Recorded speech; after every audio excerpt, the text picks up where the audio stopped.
violência contra a mulher, que passou a se tornar uma preocupação nesse contexto de confinamento social.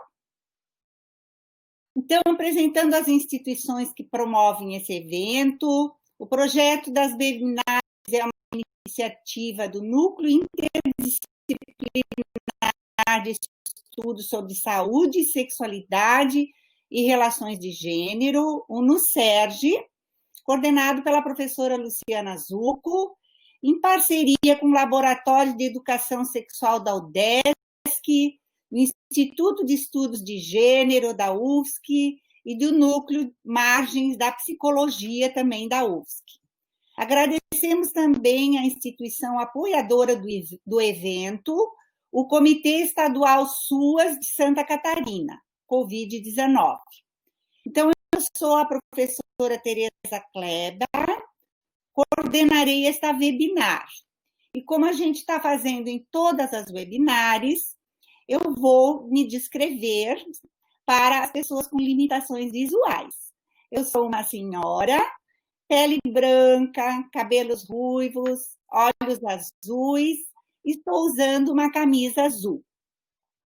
O tema da webinar de hoje é a Rede de Enfrentamento à Violência contra as Mulheres, Lei 11.340, de 2006, Lei Maria da Penha. Teremos duas propositoras, Fabiana de Souza, que depois se apresentará, e a Kelly Aparecida dos Santos. Vou dar uma pequena introdução para a temática, né, das redes de enfrentamento à violência contra a mulher. Fique em casa é a frase que a gente mais escuta, é a orientação unânime de médicos, especialistas, para conter a disseminação do novo coronavírus. Apesar de ser uma medida protetora, o isolamento ou confinamento social pode representar perigo para muitas mulheres vítimas de violência.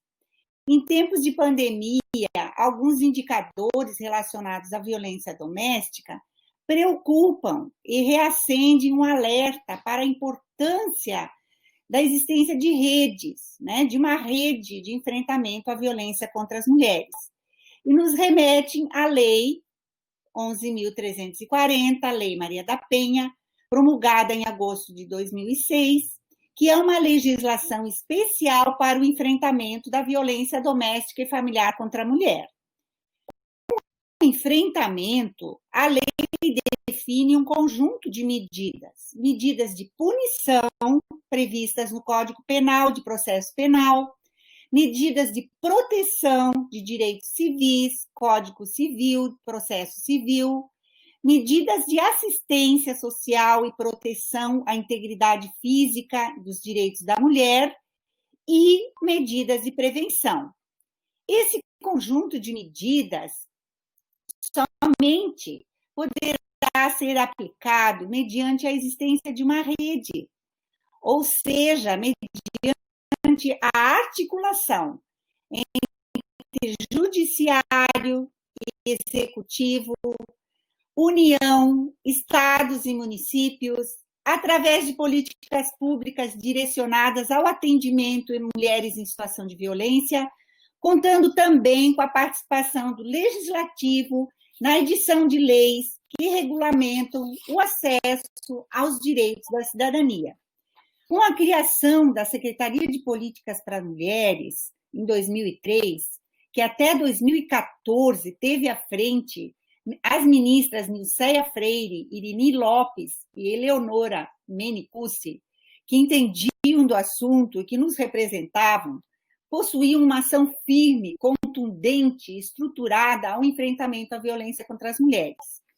Algumas ações ganharam visão e entendimento, e uma delas foi a formulação da Política Nacional de Enfrentamento à Violência contra as Mulheres, com diretrizes para uma atuação coordenada e integrada dos organismos governamentais nas 3 esferas de poder e composta por todos os serviços que atendem as mulheres em situação de violência, de modo a oferecer-lhes atendimento integral que leve em conta os aspectos jurídico, psicológico e social.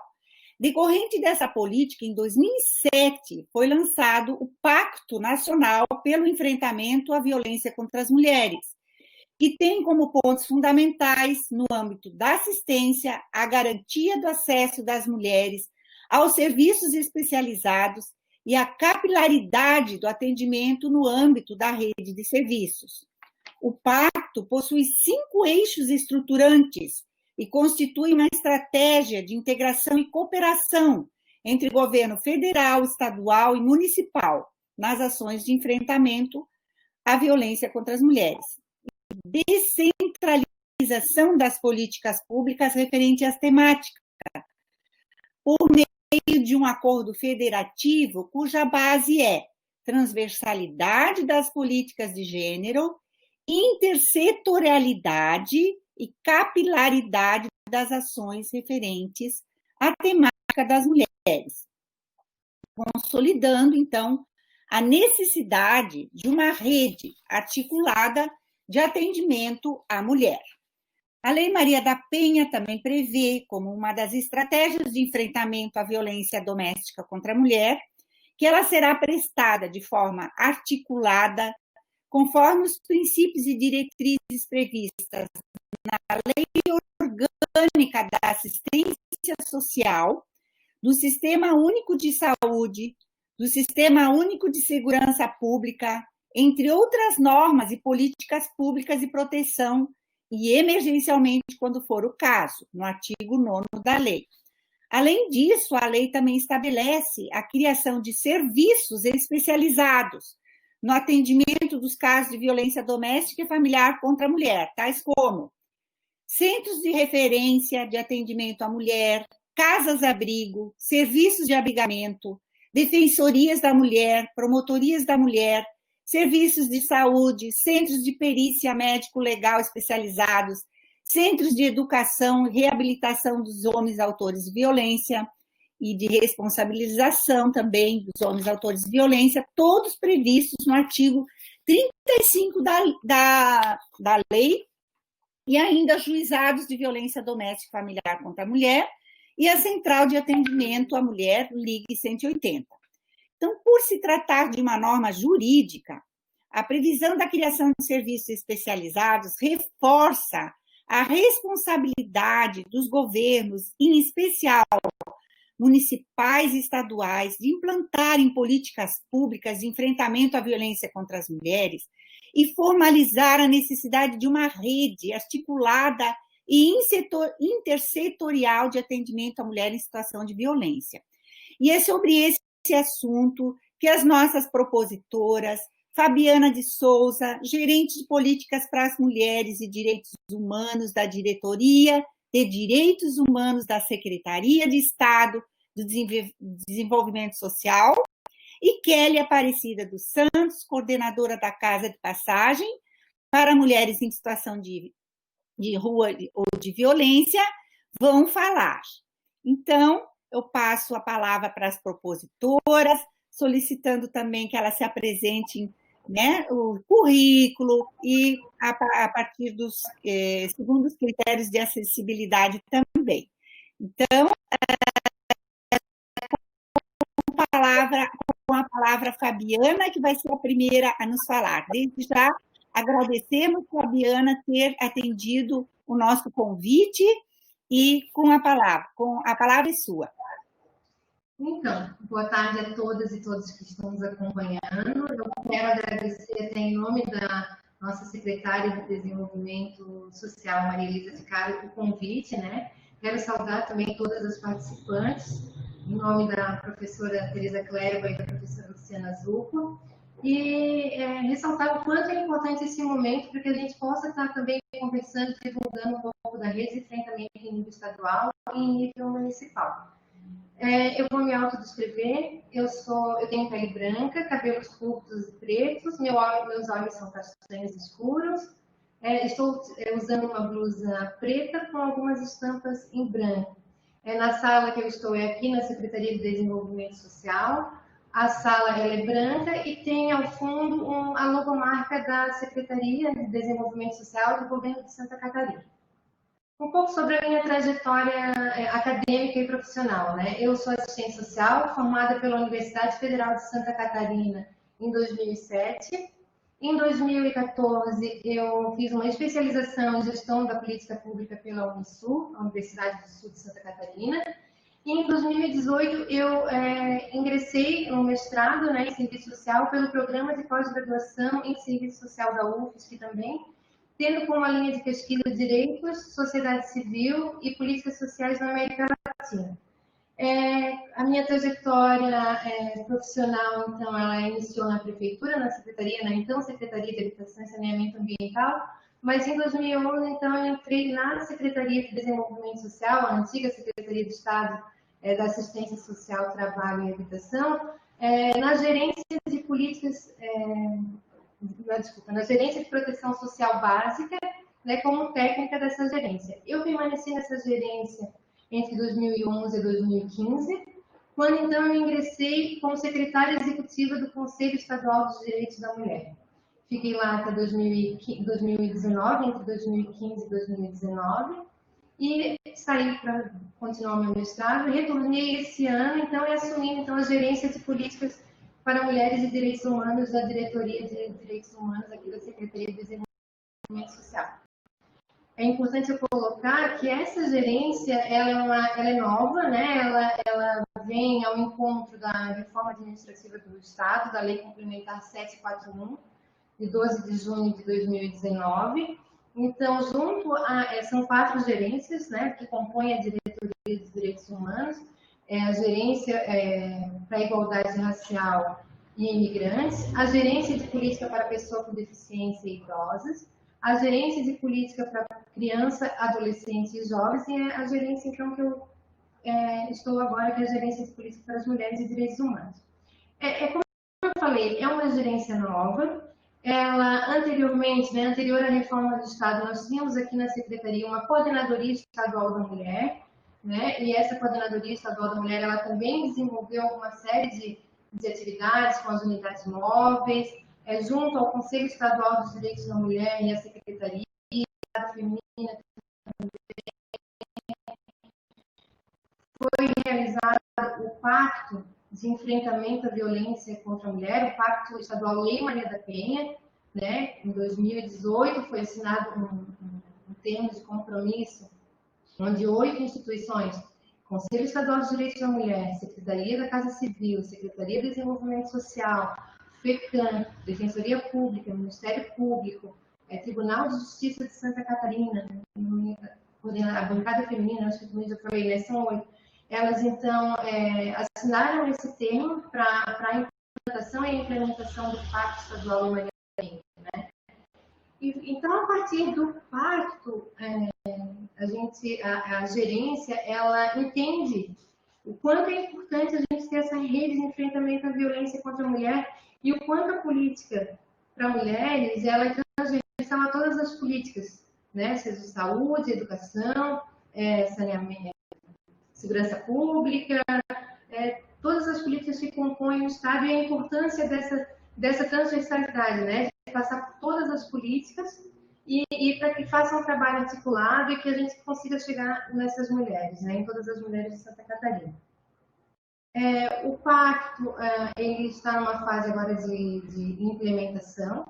A gente tem a secretaria, junto ao conselho e os demais órgãos, ele vem trabalhando para isso, né? A secretaria também, em função do pacto, né? Não só do pacto, mas também em função do pacto.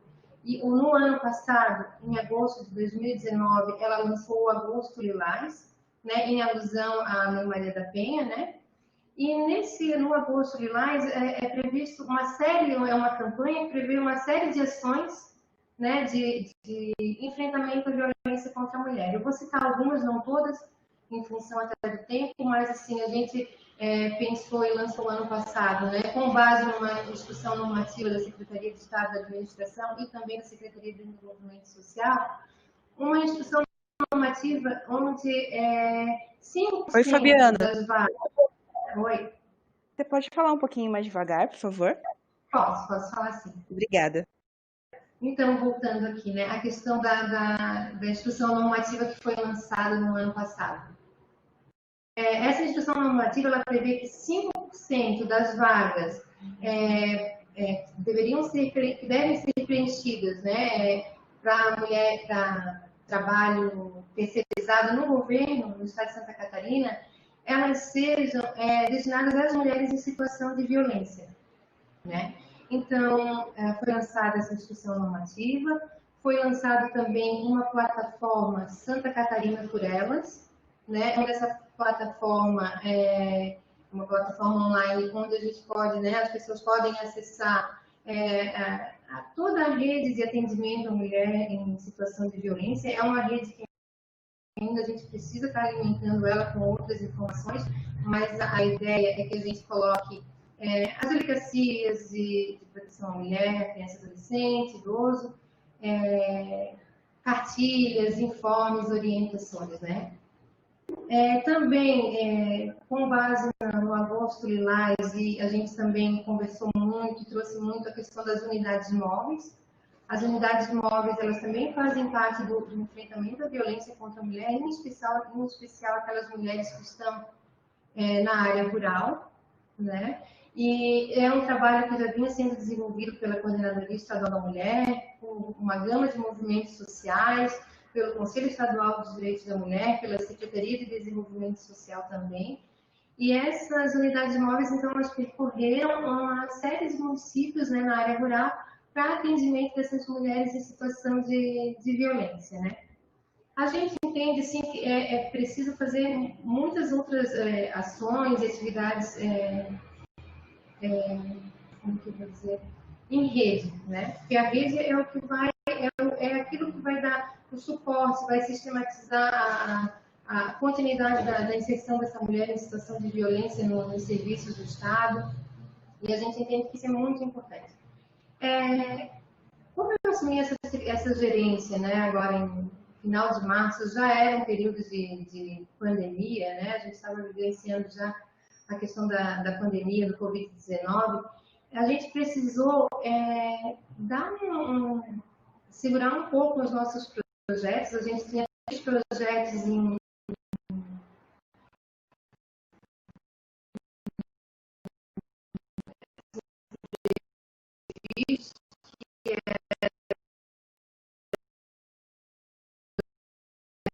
a instrução normativa, essa que prevê 5% das vagas para as mulheres, né, para que elas possam trabalhar nessas empresas terceirizadas que trabalham, que prestam serviço ao governo do Estado. Então, a gente estava prevendo, já planejando um projeto para essa instrução normativa. Nós tínhamos também que a gente não esqueceu dele, a gente está só com ele em stand-by em função desse período, que é um projeto voltado ao desenvolvimento de ações com os agressores, né, para que de reeducação e reinserção deles, né, em que a gente possa trabalhar também em trabalho psicossocial de grupo individual, e também as unidades móveis, né, é um projeto também, é um dos 3 projetos que a gerência quer encabeçar ainda, se possível, esse ano, que é a das unidades móveis, como eu falei, mas com uma nova reestruturação. A gente pretende, então, tentar trazer mais essa questão do perfil das mulheres, com mais as ações no município, né, na área rural, identificar qual é o mesmo perfil dessas mulheres que são atendidas pelas unidades móveis, para que a gente, com esse diagnóstico, a gente consiga, então, trazer outras atividades, né, para além das unidades móveis. Mas, como eu falei, quando a gente, então, a partir de março, né, com a questão do Covid-19, precisou deixar esses projetos aguardando, a gente não esqueceu deles, a gente está trabalhando eles, mas à medida do possível, né? A gente tem que considerar também a urgência e emergência do Covid-19. E aí, então, a gente tem, até porque a violência contra a mulher, ela não parou, né, no Covid-19. A gente identificou agora com o boletim semanal que sai da Segurança Pública, agora no dia 11 de maio, que se a gente for identificar, né, fazer um comparativo com os casos de violência doméstica, né, a gente identificou que houve uma redução pequena. Se a gente for comparar entre 2019 e 2020, no período de janeiro a maio, a gente identifica que as notificações de violência doméstica que envolvem calúnia, dano, difamação, estupro, lesão corporal, houve uma redução de, vamos supor, 2019 foram um pouco mais de 19 mil notificações. Em 2020, a gente identifica um pouco mais de 16 mil. É um número menor, mas é um número ainda muito expressivo, né? O número de feminicídio também, né? No comparativo entre janeiro e maio, a gente também identifica que houve até início agora de maio 19 feminicídios, né? O ano passado, nesse mesmo período, foram 27. O que isso mostra para a gente, né? Isso significa o quê? Que em relação ao feminicídio, tudo bem, é algo que é notificado. Mas as demais notificações, né, de violência doméstica, por mais que seja um número reduzido, isso realmente significa que não há violência contra a mulher ou que o número realmente diminuiu? A gente não sabe ainda, né? A gente vai precisar aguardar, talvez, ou até ir pensando em alguns instrumentos para que a gente possa identificar realmente o que faz esses números terem diminuído de notificação. É o acesso? Né? É o acesso à denúncia? As pessoas não estão conseguindo fazer a denúncia? As mulheres estão assumindo um papel de uma família patriarcal, onde o homem elas estão mais submissas? A gente também não sabe, né? Tudo isso que está não acontecendo, né? Se o uso de álcool e drogas também, né? Reduziu. A gente não tem, em função, né, dos agressores, eles não estarem utilizando o álcool e a droga. A gente não tem ainda são todas hipóteses, mas a gente ainda não sabe o que de fato fez com que as notificações diminuíssem em relação à violência doméstica, né? Mas isso não significa, no período da pandemia, isso não significa que a gente não precisa ter um olhar atento, né? E que a gente esteja preparado para o enfrentamento da violência contra a mulher. A Gerência de Política para Mulheres e Direitos Humanos, ela elaborou, com base nas normativas do Ministério da Saúde, da Estadual da Saúde, do Ministério da Cidadania e Ministério da Mulher, da Família e dos Direitos Humanos, uma orientação, né, uma orientação de enfrentamento à violência contra mulheres e meninas, né, e aí onde nessa orientação a gente foi voltada aos gestores e gestoras, né, municipais, mas também para os organismos de políticas para as mulheres, para trabalhadores e trabalhadoras também que trabalham nas casas-abrigos e demais centros de referência, CRAs e CREAs, e é onde a gente coloca, então, a importância da manutenção da rede socioassistencial, né, da continuidade do serviço, né, considerando também as medidas que devem ser tomadas de distanciamento, né, da utilização dos equipamentos de proteção individual. A gente também fez uma divulgação do Ligue 180, né, do Disque do Ligue 180 e também do 190 da Polícia Militar aqui em Santa Catarina, né, que é a emergência. E também dizer, é importante que aqui em Santa Catarina a Polícia Militar ela tem um aplicativo que é o PMSC Cidadão. Esse aplicativo ele pode ser baixado tanto no Android quanto no iOS, né? E caso a pessoa não esteja com dados móveis ou Wi-Fi, ela também é gerado um link. e onde ela também é direcionada aos 190, né? Nós também orientamos em relação à Rede Catarina, né? Tem a Rede Catarina de Proteção à Mulher em Situação de Violência, ela é uma rede também da Polícia Militar.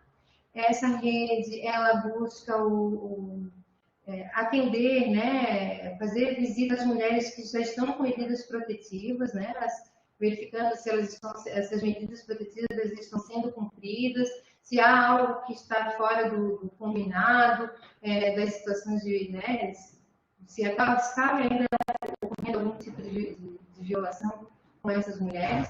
Divulgamos também em todo o estado de Santa Catarina a questão da Polícia Civil.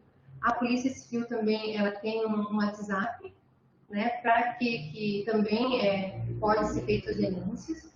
Tem uma delegacia também que dá para fazer online, né, virtual. E também tem, claro, né, se for uma lesão, estupro, precisa ir até a delegacia. Nós contamos também com 31 delegacias de proteção à mulher, né, criança, adolescente e idoso. Nós fizemos essas orientações, fizemos alguns infográficos também em relação à mulher que está gestante, lactante, né? Como ela deve estar acessando, né? Fazendo pré-natal, como que ela pode estar procurando em qual momento, quando ela deve estar procurando também uma unidade de saúde, né? A gente fez algumas na tentativa de chegar mais próximo a essas mulheres. A gente também fez alguns infográficos, alguns cards que a gente poderia estar mais próximo dessas pessoas, né? É importante também falar que a Secretaria de Desenvolvimento Social também ela tem trabalhado com cofinanciamento estadual. Isso é mais voltado à mesma questão da Diretoria de Assistência Social.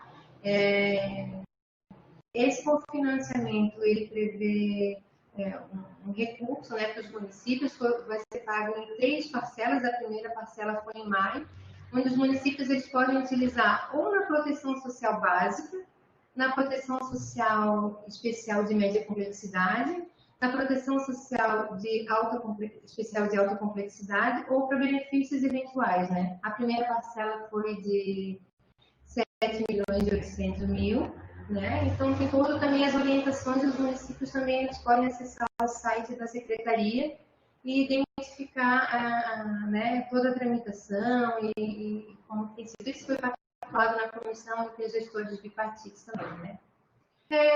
Eu acredito que as nossas ações em relação à pandemia, né, de enfrentamento à violência contra a mulher, elas têm se dado mesmo nesse sentido, assim, de orientar os municípios para que a rede socioassistencial ela se mantenha atuante, né, dentro das medidas que são necessárias, respeitando todas as orientações da saúde, né. E seria mais ou menos nesse sentido mesmo. A gente sabe que o Estado ele tem grandes desafios, que a Secretaria de Desenvolvimento Social também tem, né, ser uma estrutura do Estado. A gerência é uma gerência nova ainda, mas sim, a gente tem tentado fazer uma articulação para que a gente possa chegar o mais próximo possível dessas mulheres em situação de violência. Eu queria agradecer, acho que estou à disposição, se tiver alguma dúvida, alguma coisa, né, que eu possa ainda esclarecer alguma coisa. Quero agradecer a todos vocês pela oportunidade. Obrigada.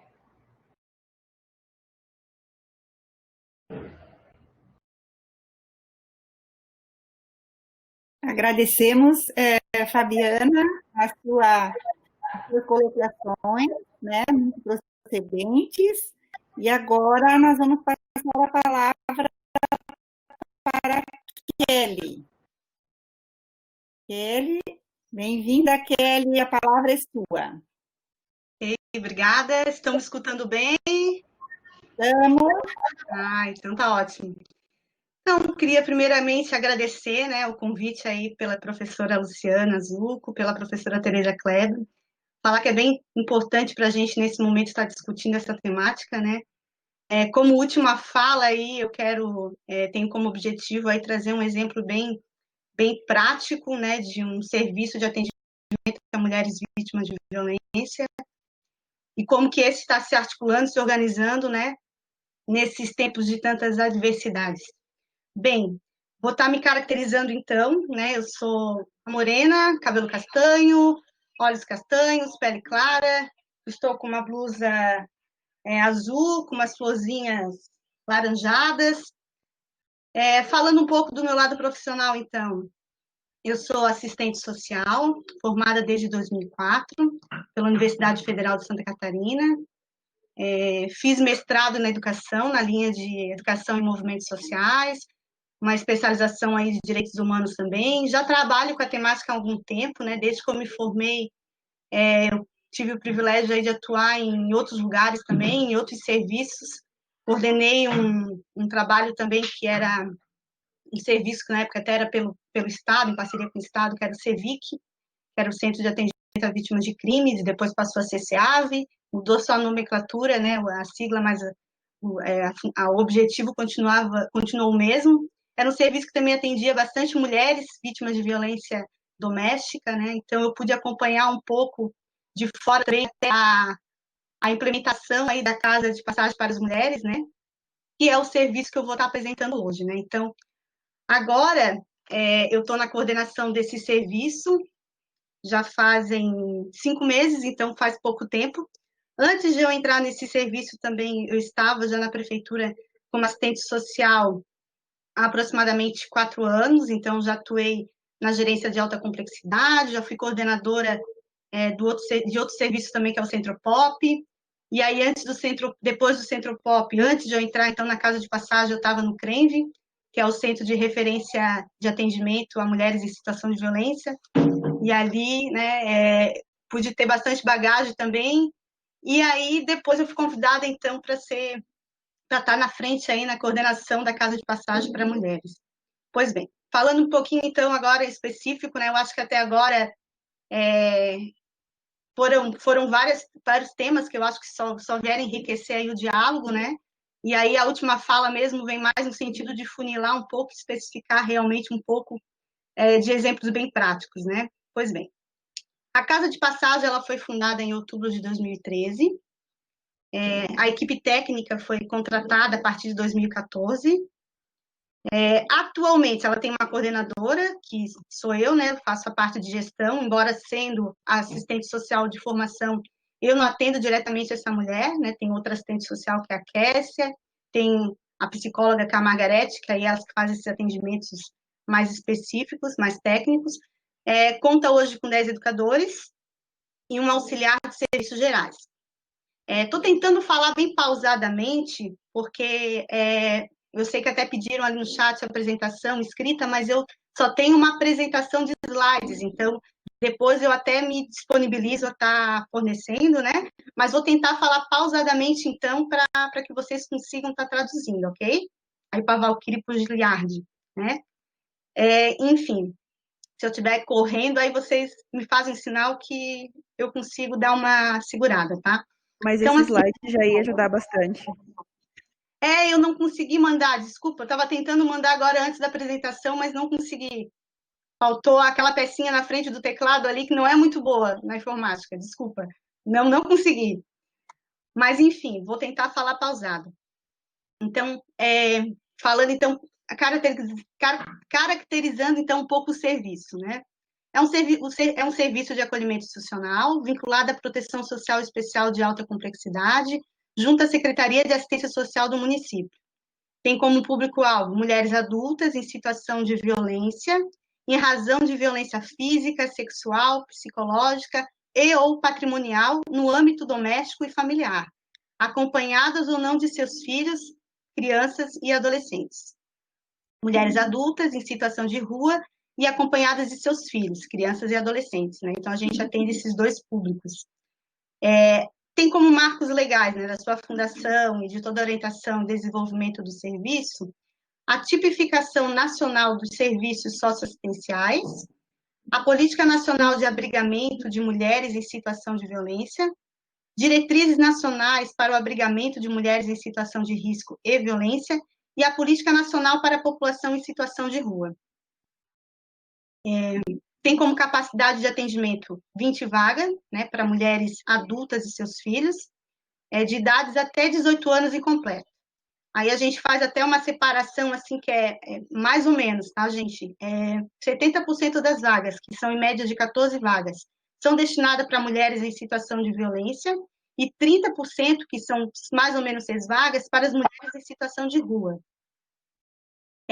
Tem como porta de entrada, né? Para as mulheres em situação de violência, é o CRENV, que é o Centro de Referência de Atendimento às Mulheres Vítimas de Violência, né, que eu citei lá, que eu trabalhei também. Em horário comercial, então, é o CRENV, de segunda a sexta. CRENV até tinha um horário ali das 8 às 7, eu sei que agora, em época de pandemia, está funcionando até às 5. Depois desse horário, a porta de entrada se torna a sexta DP, né, que é a Delegacia de Polícia, a sexta Delegacia de Polícia da Capital, né, DTPCAM. Então, em horários extras comerciais, finais de semana, feriados, é tudo pela sexta DP. Em relação à situação de rua, as portas de entrada são o Centro Pop, em horário comercial, e aí os conselhos tutelares também em horários extras comerciais, né? Em outros horários. Bom, tem como objetivo acolher, em um prazo preterível de 3 meses, mulheres adultas em situação de rua e ou em razão de violência. Proteger mulheres e prevenir a continuidade de situações de violência, propiciar condições de segurança física e emocional e o fortalecimento da autoestima e autocuidado, contribuir para o restabelecimento dos vínculos familiares e sociais prejudicados e ou rompidos, promover o acesso à rede socioassistencial, aos demais órgãos do sistema de garantia de direitos e às demais políticas públicas, possibilitar às usuárias condições para retornar sua autonomia através da inclusão social e produtiva, alcançando sua independência financeira. Então, esses são os objetivos aí previstos no nosso projeto político-pedagógico, que é o que a gente vem se orientando para conduzir o trabalho, né? Em relação à metodologia, o atendimento no que concerne a convivência na casa é realizado pela intervenção de educadoras sociais. Estas, através de atividades pedagógicas e do acompanhamento das rotinas de alimentação, higiene e limpeza, promovem os cuidados e orientações pertinentes ao desenvolvimento relativo ao respeito, ao autocuidado e ao estabelecimento de relações saudáveis entre todas as pessoas na casa. O atendimento especializado se dá através de intervenções individuais e familiares, atividades em grupo, visitas domiciliares e institucionais e estudos de casos junto à rede socioassistencial e é realizado pelas profissionais de serviço social e psicologia. Faz parte ainda da metodologia da casa, a realização de assembleias, né, periódicas aí com as usuárias acolhidas, para discutir as regras da casa, as normas, bem como questões de convivência e organização das atividades. Bom, falar um pouquinho da nossa articulação em rede. A gente trabalha muito com a articulação de rede, né? Porque para a gente estar atendendo todas as demandas provenientes dessas mulheres, a gente sabe que qualquer serviço público isso é a coisa mais importante que existe, a gente saber trabalhar em rede, porque senão a gente não tem uma prestação de serviço realmente efetivo, né? E na área da violência também contra a mulher, isso com certeza também é primordial. Então, a gente tem uma articulação dentro dos próprios equipamentos da assistência social municipal. Como eu falei ali das portas de entradas, a gente tem essas 4 que eu coloquei, mas a verdade é que qualquer serviço da prefeitura está de porta aberta para as mulheres quando elas são vítimas da violência, né? A gente tem aí os exemplos dos CRAs, por exemplo, que ficam nas comunidades e que encaminham bastante mulheres também para serem atendidas, não diretamente no nosso serviço, mas elas são encaminhadas para o CRENV ou para a delegacia e dali em diante elas são encaminhadas para a gente, né? Então, tem os CRAs, né? Hoje a prefeitura conta com 10 CRAs na assistência social, tem os CREAs também, que já atende muitas das famílias, muitas das mulheres que chegam até a casa já são atendidas também pelos CREAs. Hoje a prefeitura também tem 2 no continente, e outro na ilha, importantes parceiros também. E aí o setor de benefícios, e o CRENV, né, o próprio CRENV, que com certeza é a porta de entrada também, né? E são serviços assim que a gente tem uma articulação bem bacana e nos auxiliam bastante. As outras secretarias, né, Secretaria Municipal da Saúde, os hospitais, os centros de atenção psicossocial, Secretaria Municipal da Educação, Secretaria Municipal de Habitação e Saneamento Ambiental, Floram, Fundação Municipal do Meio Ambiente, serviços de justiça, né, que também são bem significativos, que a gente também tem bastante contato, fóruns, Ministério Público, Defensoria Pública, Polícia Civil e a Militar, né, principalmente ali a Ronda Maria da Penha, que realmente é um serviço que nos auxilia muito. Delegacia, e a Delegacia Especializada de Atendimento às Mulheres, né, e Crianças e Adolescentes, que é a 6ª Delegacia de Polícia, né, como eu já falei, que é porta de entrada também e de encaminhamento ali para o nosso serviço. E aí, além disso, temos as Coordenadoria da Mulher, Conselho Municipal dos Direitos da Mulher, o CONDIM, Conselho Municipal da Assistência Social, os Conselhos Tutelares, e o Sistema Nacional de Emprego, o CINE, entre outros, né, que a Fabiana também já colocou aí alguns do Estado também, que são parceiros importantes também para a gente desenvolver o nosso trabalho. Pois bem, e além de ONGs que também acabam atuando, associações, né, que nos ajudam a estar trabalhando algumas questões que nem sempre a gente não consegue dar conta de todas as demandas, né? A gente tem mulher com deficiência, né? A gente tem mulher com baixa visão, surda-muda, com deficiência física, então tem outras associações aí que nos auxiliam bastante, que atendem essas mulheres também nessas demandas, né? A própria SIC, a Associação de Surdos, enfim, entre outras que agora talvez eu não saiba nomear todas, mas sempre quando se tem, né, falei dessas agora específicas, que são essas que estão nesse momento nos auxiliando com algumas mulheres que estão na casa, mas a gente sabe que tem muitas aí que acabam nos auxiliando sempre, né? Bom, o perfil da mulher acolhida, né? Até o dia 13 de março, a gente estava com 21 acolhimentos, né? E aí, deixar assim, 21 acolhimentos não significa ter 21 mulheres, são 21 pessoas. Então, a gente conta com as crianças, com os adolescentes, né? Geralmente essa mulher não vem sozinha, né? Ela vem com a família, né? Com os filhos, então, contando com todos esses. Tanto é que no dia 13 de março, que é quando eu peguei os dados que eu vou apresentar a seguir, foi quando começou-se mesmo a colocar as medidas de prevenção em prática, né? A gente estava com essas 21 mulheres, eram 8 mulheres e 13 crianças, então tinha bastante criança na casa. Né? E aí, assim, ó, a partir do momento que a gente começou a falar sobre a pandemia, no começo ali a gente não teve mais novos acolhimentos, mas logo em seguida, algumas mulheres, as próprias mulheres, assim, só para contar um pouquinho para vocês também, as próprias mulheres, elas tinham muito medo de tudo que estava acontecendo, então os noticiários falando o tempo todo, as primeiras semanas mesmo foram muito difíceis para toda a casa, para os servidores, para as mulheres, porque eram muitas informações chegando, e aí as próprias mulheres, algumas inclusive que estavam para sair da casa, nem saíram da casa, né? Pela própria questão da pandemia, né? Porque aí parou o ônibus, parou tudo também, e para elas dificultou bastante também esse movimento também até de saída da casa, né? Tanto é que na primeira semana somente uma mulher saiu com 2 crianças, e ainda porque assim, o irmão tinha uma rede, aí o irmão veio, pegou ela, levou ele para casa, pegou a família, levou para casa dele. Então, no começo, a gente não acolheu ninguém, né? Primeiro porque a casa estava cheia, né? Como eu falei, são 20 vagas, a gente estava com 21, então já estava com uma a mais. Isso acontece de vez em quando, porque principalmente quando tem uma mulher com uma criança, por exemplo, a gente vai acolher a mulher, mas a criança também, né? Então, acaba às vezes passando um pouquinho, isso é comum de acontecer.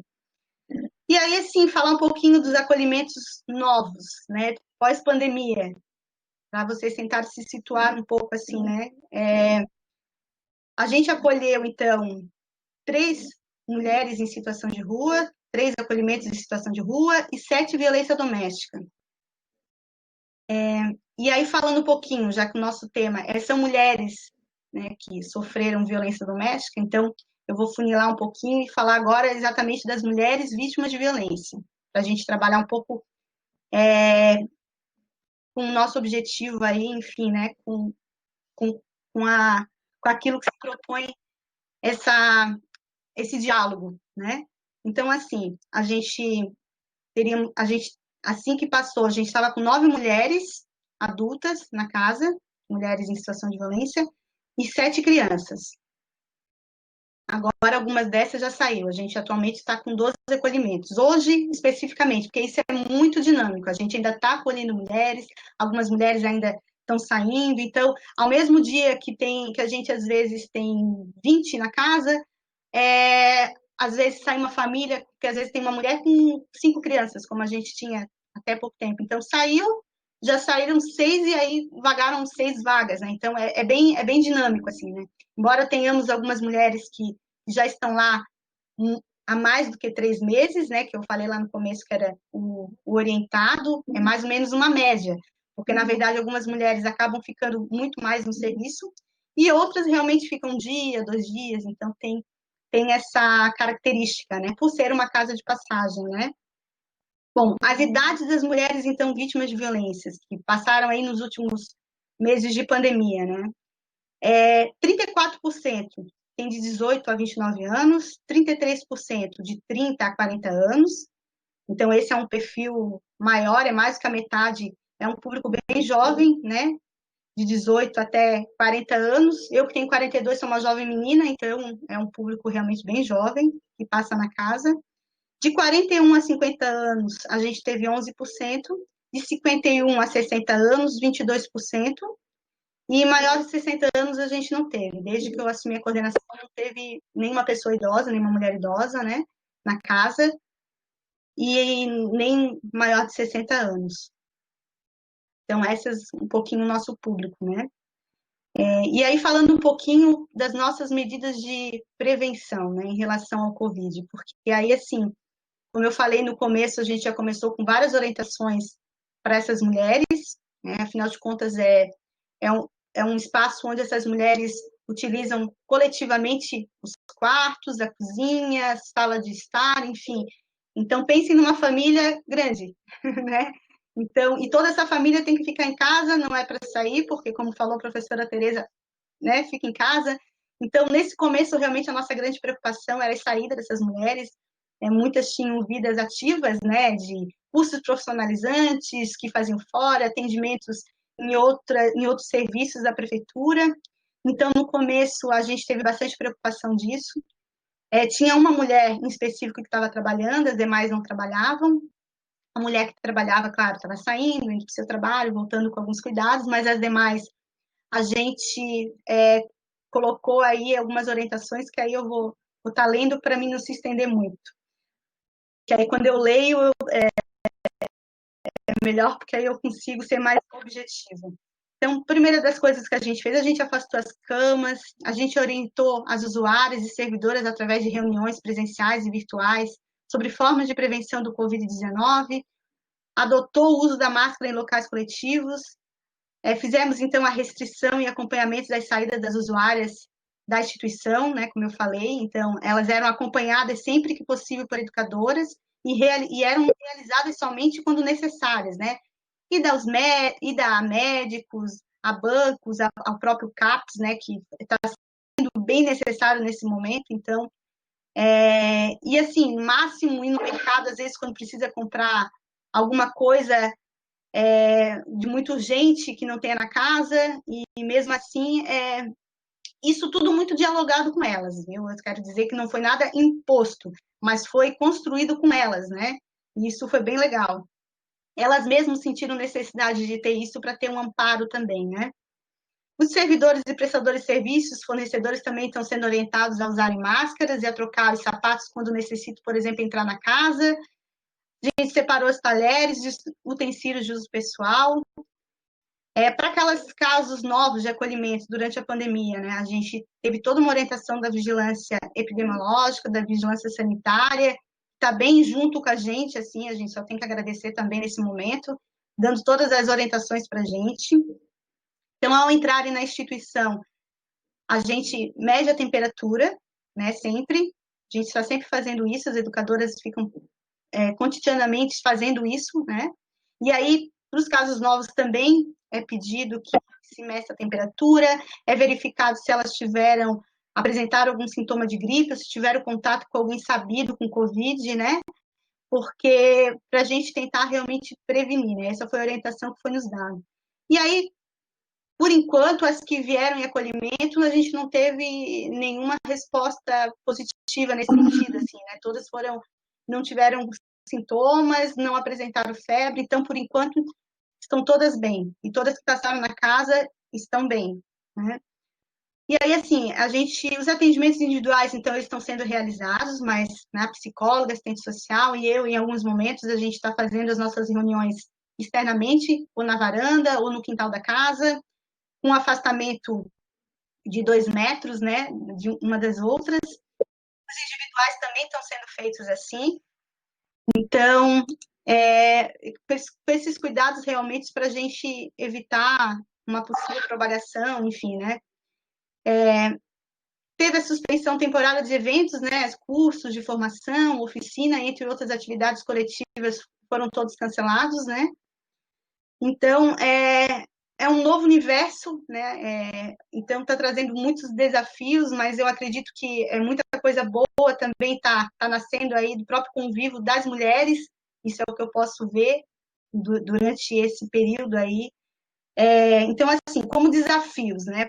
Já estou concluindo a fala, então. Como desafios, público com necessidades distintas, eu coloco isso como um grande desafio na casa, né?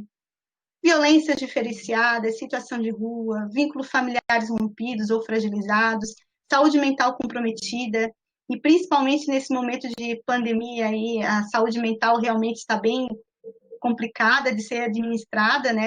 Porque além de todas as violências que essas mulheres sofreram e de todos os seus traumas, de tudo que elas vivenciaram, ainda todos esses medos que decorrentes de uma pandemia, né, de estar no espaço coletivo num momento como esse, estar longe de seus familiares, então isso tudo traz realmente um desafio muito grande de ser administrado pela equipe, né, e a saúde mental realmente dessas mulheres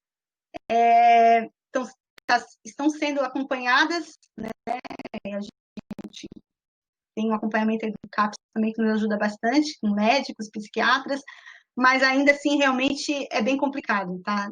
É difícil administrar tudo isso, assim, né? Então é um grande desafio. A inserção das usuárias no mercado de trabalho, né? Porque agora está tudo parado e aí para a gente estar encaminhando elas para as vagas de trabalho e cursos profissionalizantes e a própria questão da escola está tudo parado, então é um desafio. E aí como desafio eu coloco também, não só em relação ao momento vivenciado, mas como um todo, o desafio também de fortalecer essa rede de enfrentamento e atendimento às mulheres, né? Eu acho que essa rede nossa ainda precisa ser melhor aproximada, né? Os órgãos que fazem parte, eles precisam de uma aproximação maior como um todo, assim, né?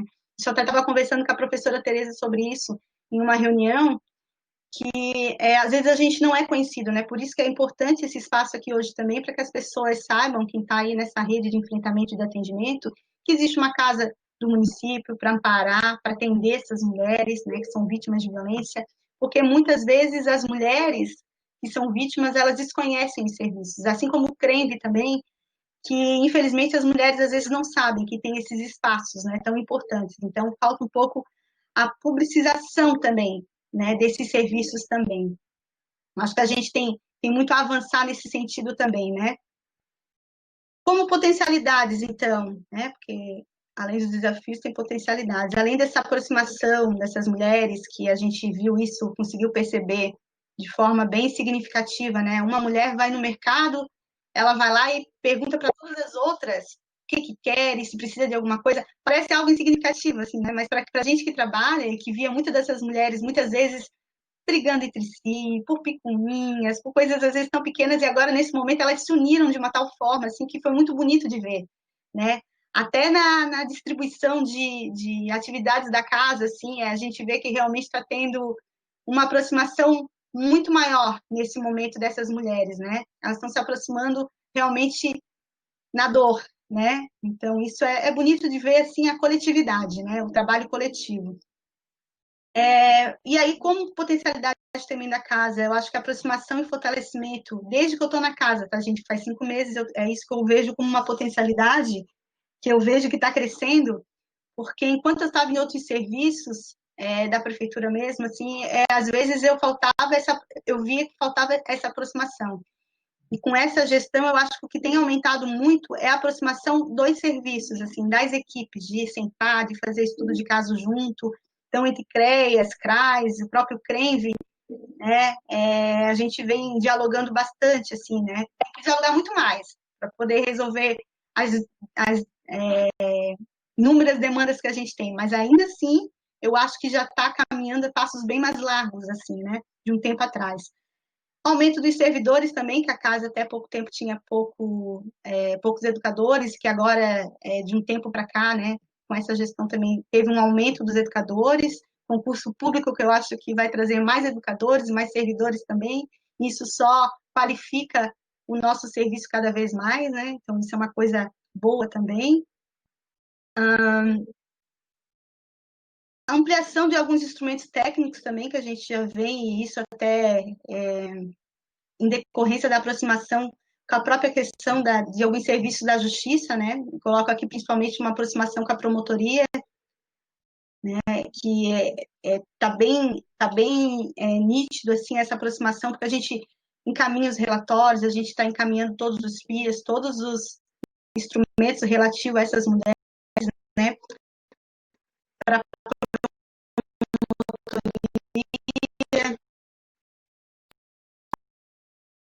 doméstica, né? E aí, assim, muitas vezes, muitas demandas a gente já consegue solucionar sem ir a nível judiciário, assim, né? Então, muitas questões vêm sendo solucionadas com a ajuda da promotoria, e eu acho que isso é um avanço bem significativo também, essa aproximação, e também essa condição que a gente vem desenvolvendo aí de estar mandando relatórios, espias de todas as mulheres, e aí a própria questão do juizado também está nos auxiliando nesse sentido. Bom, gente, acho que é isso. Estou aberta a perguntas, né? E a gente fica por aqui, então, para estar respondendo. Eu queria só acabar com uma frase que foi uma das dinâmicas que as mulheres fizeram. É uma pena que com a pandemia agora, até as oficinas que estavam para acontecer também acabaram sendo canceladas momentaneamente, né? Mas eu vou trazer uma frase que elas trouxeram, que elas pintaram, e depois quem tiver acesso à apresentação vai ver, porque ficou um quadro muito belo, e onde elas colocam que uma frase, né? E que nunca nos falte a esperança de dias melhores, porque isso foi a frase que elas optaram para representar o grupo nesse momento, né? Para elas não esquecerem, né? Que vai melhorar. Não é isso, gente. Obrigada. Então, a gente agradecemos demais, né, as falas muito significativas da Fabiana e da Kelly.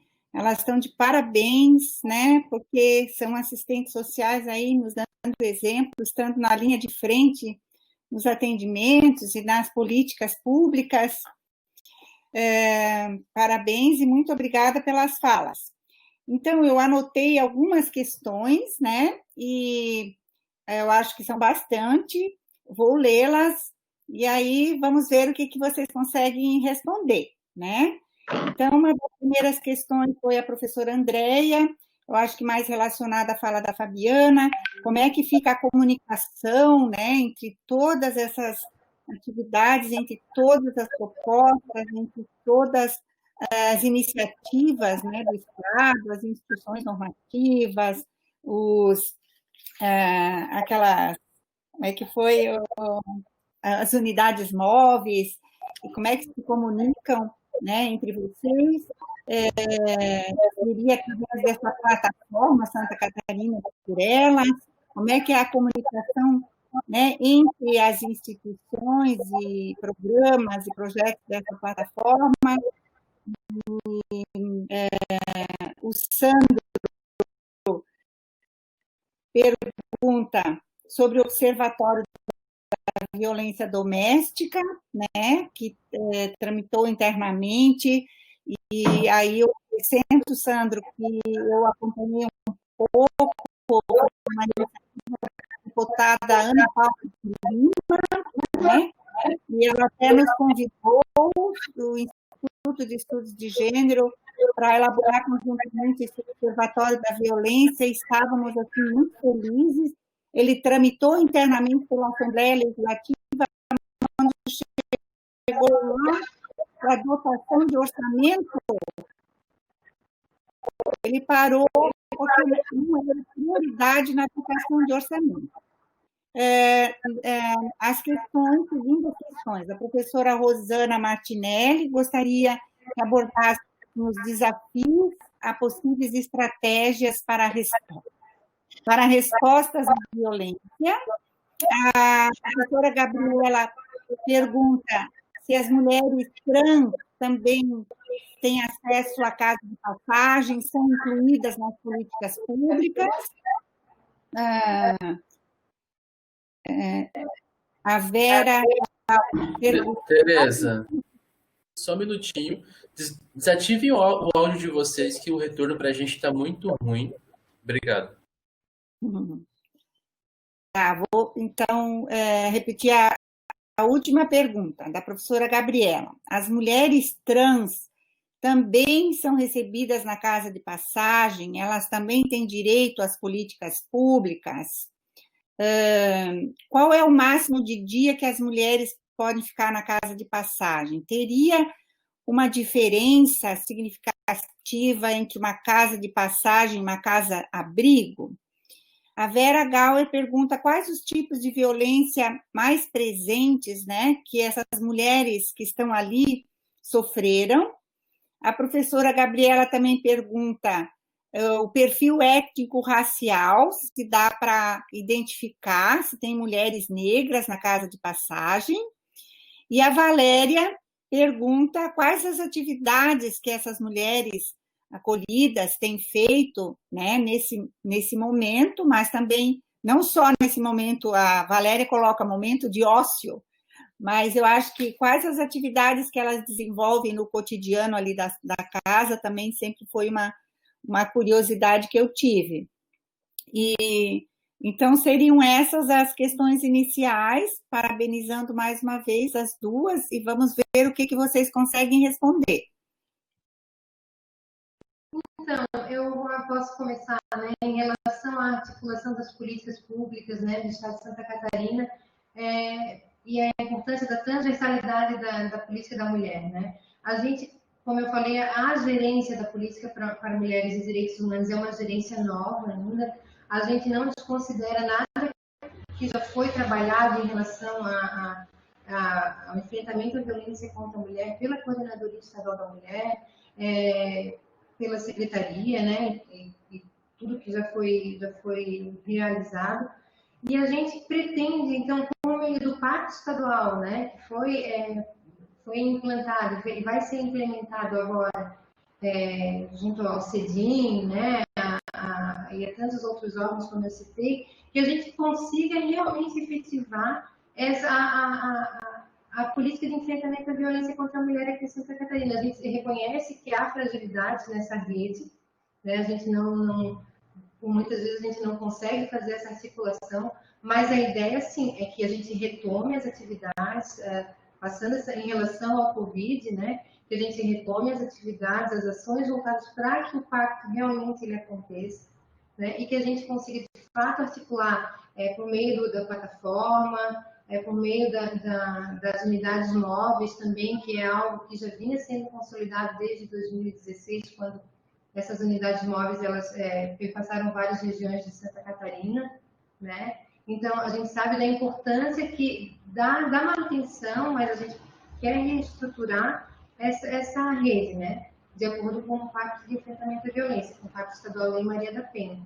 A gente identifica, sim, que há fragilidade, sem dúvida, mas que a gente precisa reiniciar, né, com base em tudo que já foi feito, em tudo que o Conselho Estadual dos Direitos da Mulher, com os movimentos sociais, né, com os organismos governamentais também já realizaram, para que a gente consiga, de fato, fazer uma articulação efetiva, né? Que precisa, sim, que seja articulada.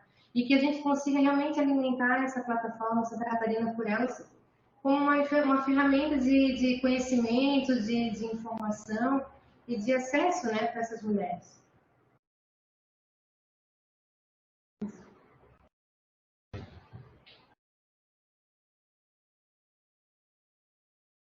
Kelly, pode ser? Ok, voltamos então. Então, se eu esquecer alguma pergunta, gente, eu anotei aqui, qualquer coisa a gente vai voltando. Mas vamos lá. Primeiro da professora Gabriela, né, sobre a questão das mulheres trans, a gente recebe sim, inclusive um pouco antes da pandemia a gente estava com uma mulher acolhida trans.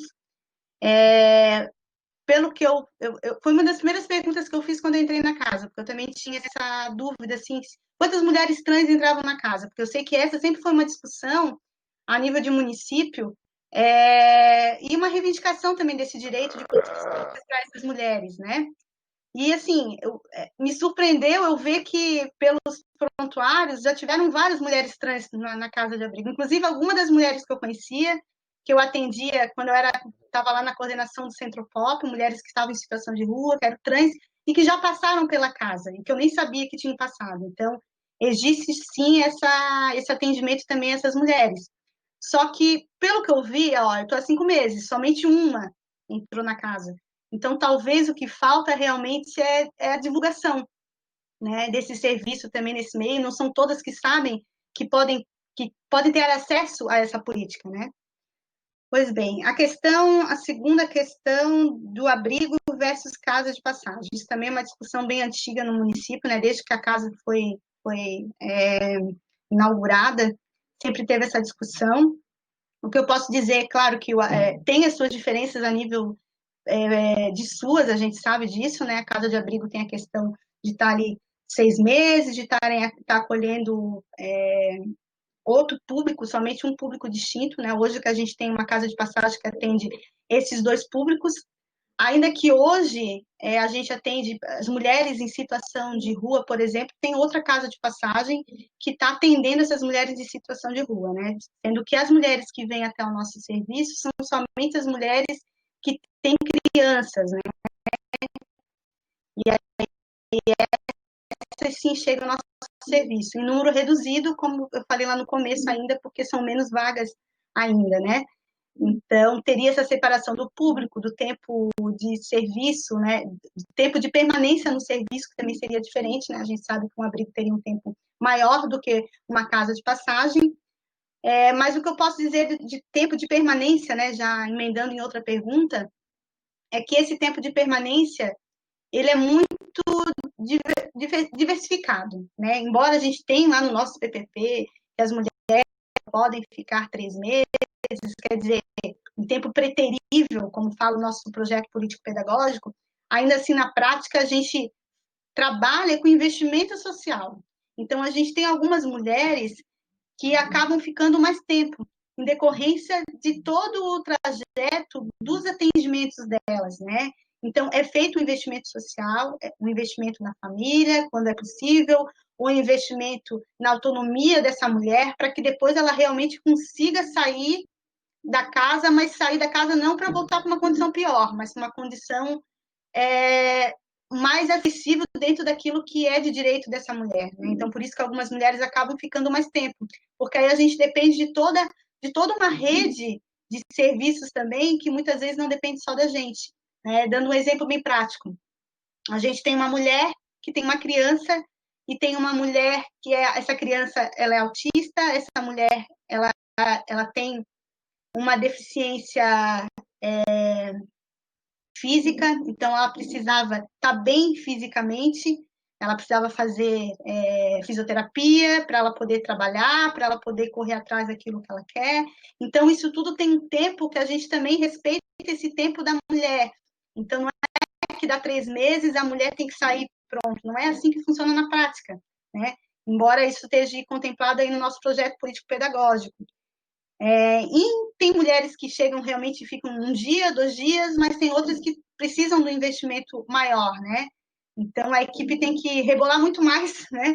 para poder estar realmente garantindo o mínimo dos direitos sociais, dos direitos dessa pessoa, dessa mulher, dessa família, né? Então, é isso. Em relação às violências, eu acho que são diversas, né? Diversos tipos, mas eu creio que quando quando as mulheres elas chegam a esse último patamar, mesmo que seria, né, como a própria política da assistência social fala, né, os acolhimentos, eles devem serem feitos somente em última instância, assim, quando realmente todos os outros esforços tenham sido esgotados, a gente vê que a mulher que chega lá, talvez até o Estado não tenha chego nessa mulher, isso é uma outra discussão, mas que quando ela chega lá, ela chega realmente assim, sem vínculos familiares, né, no máximo só com os filhos que estão ali com ela.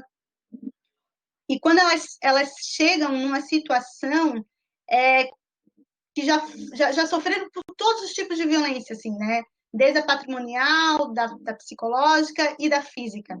Geralmente a física. Quando elas procuram realmente um serviço, e a gente agora poderia estar falando da questão do próprio ciclo da violência, né? Que a gente sabe que essas mulheres, elas estão em volta a esse ciclo. Então, quando elas chegam numa casa clínica, elas já tentaram de tudo, assim, nesse relacionamento, né? E chegou ao ponto desse agressor quase realmente matá-las, né? Então, assim, elas chegam realmente, às vezes, machucadas, com toda uma vivência, e muitas vezes já passaram por essa violência física, muitas vezes. Então, geralmente, assim, a gente não vê que chega muito, por exemplo, violência psicológica, que a gente atendia, né? Eu falo agora, enquanto assistente social, atendia muito no CREM de violência psicológica, né? Porque essa ainda, ela não deixa sinais tão visíveis, né? Então a mulher vai tentando ainda dar um jeito ali no relacionamento, pensando, porque ele vai mudar, porque ele me xinga, porque eu que sou a vítima, eu que sou a culpada, né? Então, tudo aquelas discussões que a gente já sabe, né? Quem trabalha na área de violência contra a mulher sabe que são discussões recorrentes, né? Do ciclo da violência, enfim. Então, na casa, realmente, elas chegam quando já tentaram de tudo, já estão muito machucadas fisicamente também. Então, a vizinha já viu, o filho já viu.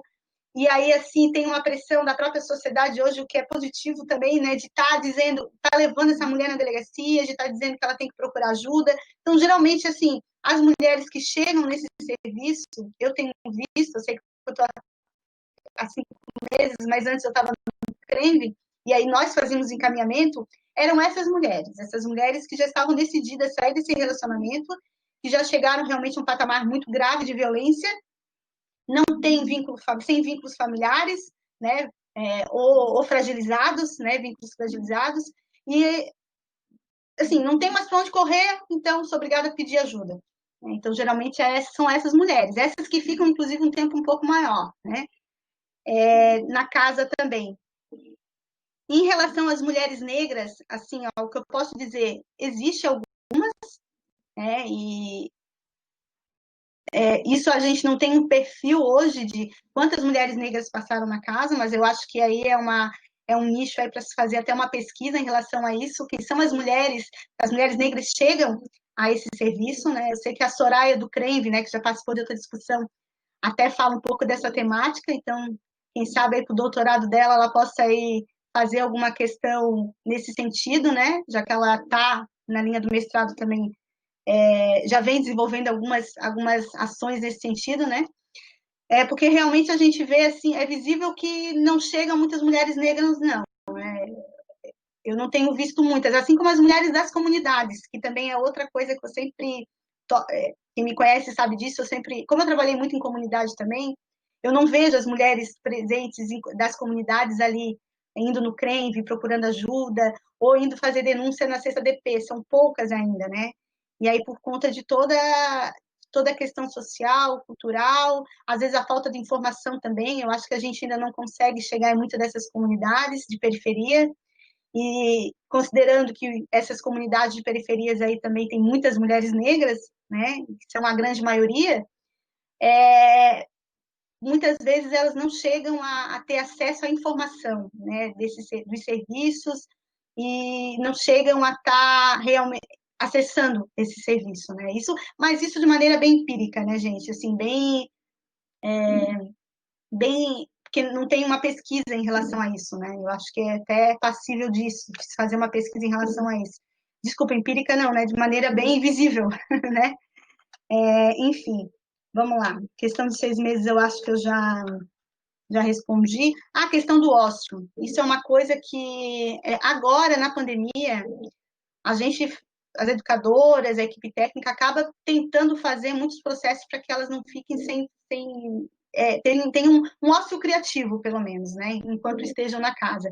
Então, a questão da leitura é bem incentivada, a questão de estarem estudando, porque algumas das mulheres estavam até prestes a fazer concurso público da COCAP, por exemplo, então, algumas educadoras, inclusive, estão fazendo até aulas com essas mulheres, pinturas. Então, assim, é feito alguns trabalhos assim, sempre da parte pedagógica, mas realmente agora elas estão bem paradas, né? E não que antes não estavam também, porque, infelizmente, como eu falei lá das oficinas, existiam até a licitação e já estavam prestes a ser executadas algumas oficinas que iriam ser realizadas dentro da casa, justamente para isso, assim, para tentar trabalhar essas mulheres enquanto estão lá na casa também, que eu acho que é bem importante, né?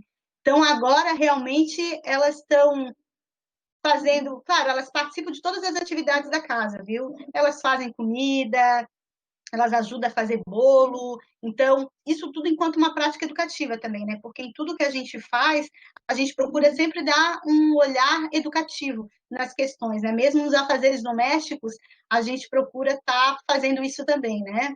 De estar tendo essa prática educativa. Aí eu não sei se tem mais alguma pergunta que eu não respondi. Então, o que apareceu...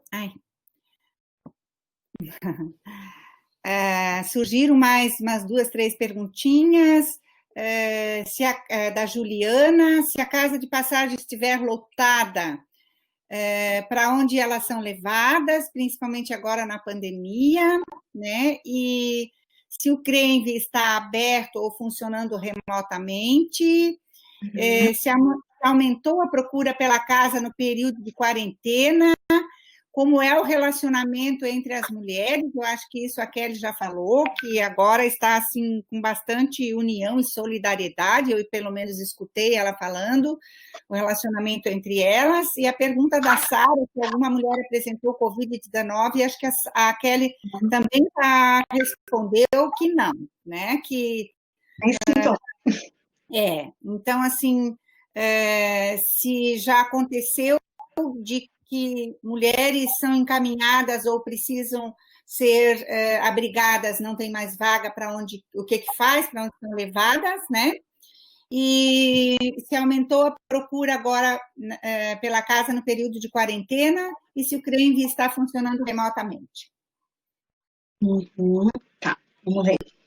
Então, assim, em relação a quando a casa está cheia, né?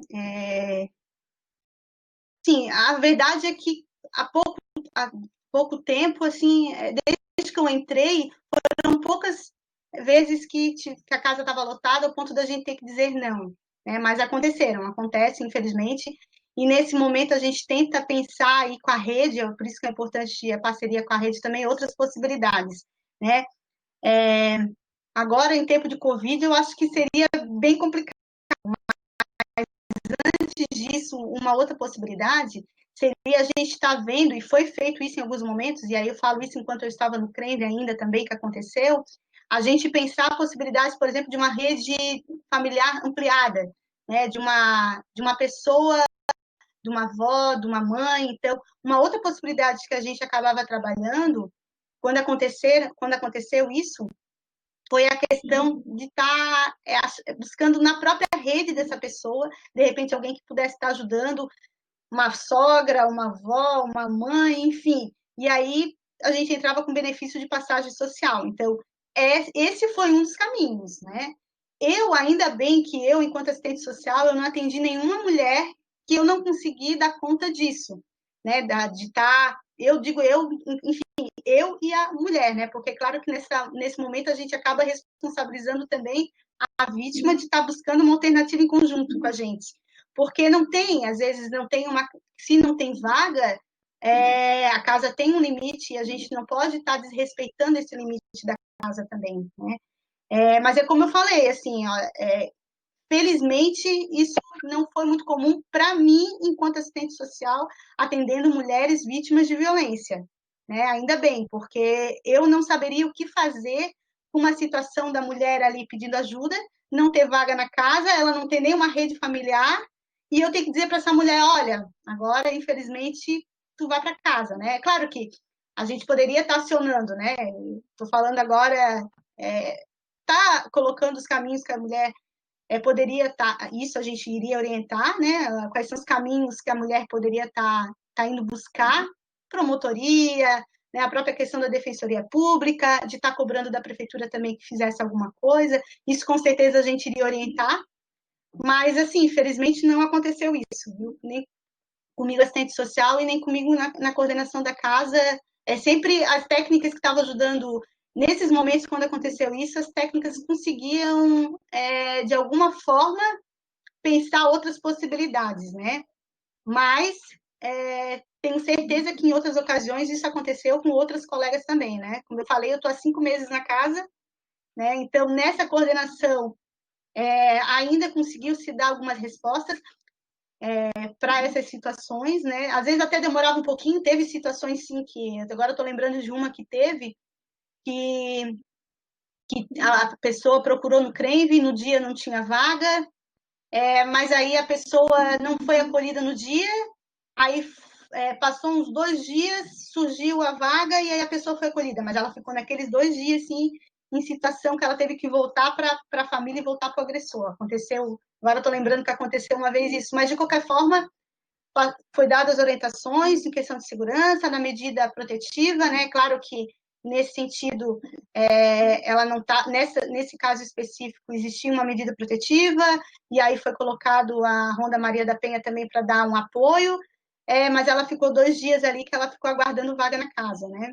Mas depois foi acolhida.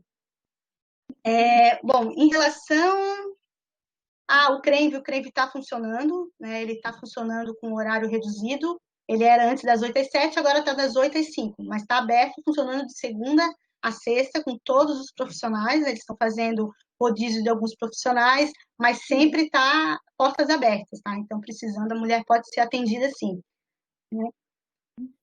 Que mais? Bom, a gente vai fazer mais uma questão para a Fabiana, né? Que está mais quietinha. A Kelly falou bastante e coisas assim também muito significativas para nós.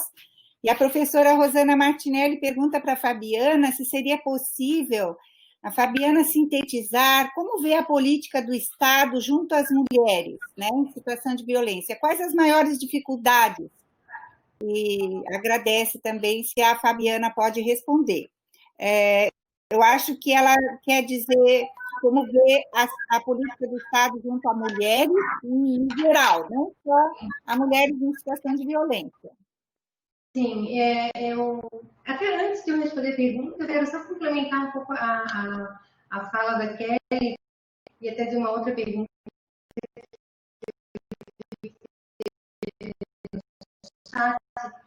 Em relação às casas-abrigos, né? A gente fez, enquanto gerência de política para as mulheres, a gente fez um levantamento junto aos 10 abrigos institucionais para mulheres em situação de violência aqui em Santa Catarina, né? E a gente identificou, então, que tem 210 vagas, né? E aí, como a Kelly falou, não só para mulheres, mas também para as mulheres e seus filhos e filhas, né? E que nesse período, das 210 vagas disponíveis nessas 10 casas, 98 estão ocupadas. No período, quer dizer, no período entre 22 de abril, 23 de abril, até 27 de abril. A gente fez esse levantamento porque nós tivemos uma reunião com a Secretaria Nacional de Política para as Mulheres e foi pedido para que a gente fizesse esse levantamento para identificar quais as principais demandas, né, que esses abrigos institucionais estavam tendo nesse período do Covid, né? Apenas um município, que foi o município de Blumenau, se não me engano, que identificou um aumento da ocupação, mas mesmo assim dentro da sua capacidade de atendimento. E as principais demandas realmente são em relação à alimentação e aos equipamentos de proteção individual. Aí, respondendo, então, a professora Rosana, como que a gente pode, né, sistematizar a política para as mulheres, né? Não só na questão do enfrentamento à violência. Embora eu tenha trabalhado um pouco na secretaria, né, na secretaria executiva do CEDIM, e lá no conselho a gente identifica várias situações da política para a mulher como um todo, né, e agora também trabalhando aqui na gerência de política para as mulheres, eu tenho identificado assim que há ações em praticamente todas as políticas, né? Mas o que eu tenho identificado como maior dificuldade mesmo é o trabalho em rede, né? Talvez até pelo início a gente está estruturando essa gerência, eu acho que, mas assim, o que a gente precisa realmente é fazer um trabalho em rede, né? E também trabalhar junto aos municípios. Não só na questão do enfrentamento à violência, mas também das ações preventivas, a questão da saúde, da educação, como chegar até as escolas, a questão da segurança pública, a própria Secretaria de Desenvolvimento Social, né, que também faz um trabalho articulado com os CRAs e com os CREAS, então, e com os outros unidades de acolhimento. Então, eu identifico assim como o maior desafio mesmo é a gente conseguir efetivamente fazer esse trabalho em rede, né? Com todas as políticas, porque há trabalhos, a gente identifica que quase todas as políticas elas estão desenvolvendo seus trabalhos, seja na área da saúde, seja na área da educação, mas que às vezes a gente ainda não consegue de fato fazer esse trabalho ser articulado. Então a gente já vai para o final, né, do nosso encontro.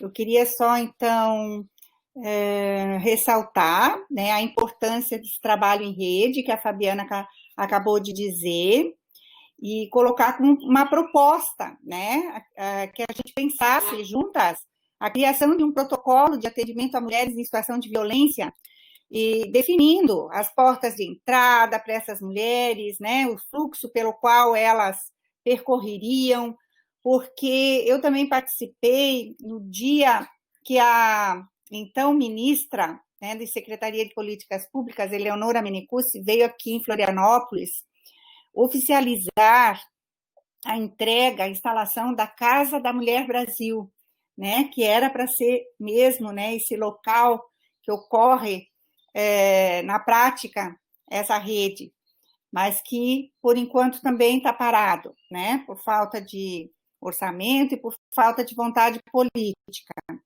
Então, a proposta, né, é pensarmos juntas um protocolo nos moldes do CAD único, né, que nós temos no serviço social, agora que estamos nos familiarizando com as plataformas em rede, com a tecnologia digital, poderíamos criar uma espécie de CAD único sobre a violência, no qual todas as instituições que recebem e encaminham as mulheres em situação de violência pudessem ter fichas, prontuários,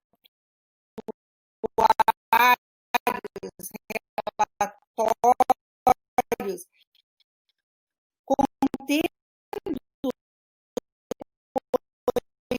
depoimentos e as entrevistas que já foram feitas com as mulheres, né?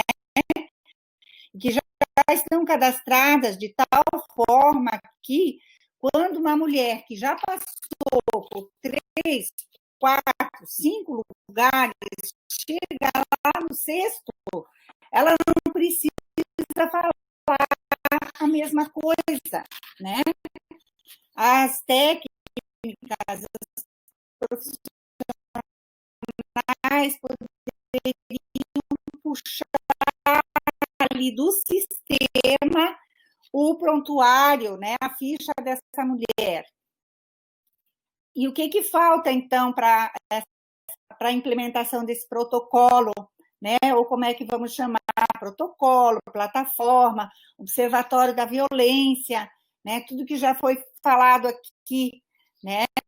Então, a gente chama atenção para os gestores, né, a nível municipal municipal, estadual e federal, né, que eles deveriam reconhecer que a violência contra a mulher é uma questão fundamental, que merece ser mais valorizada, priorizada, né? A gente constata uma certa falta de vontade política e entendimento, né, dos gestores sobre o que é a equidade de gênero, né, sobre o fato de que todas as mulheres têm direito a uma vida livre de violência. Então, o que a gente precisa é mais vontade política, né? As instituições que atuam no enfrentamento à violência contra a mulher teriam menos limitações em seu financiamento, menos problemas relacionados à inadequação de infraestrutura, mais disponibilidade de recursos, materiais e técnicos, né? Então, a gente precisa realmente de dotação orçamentária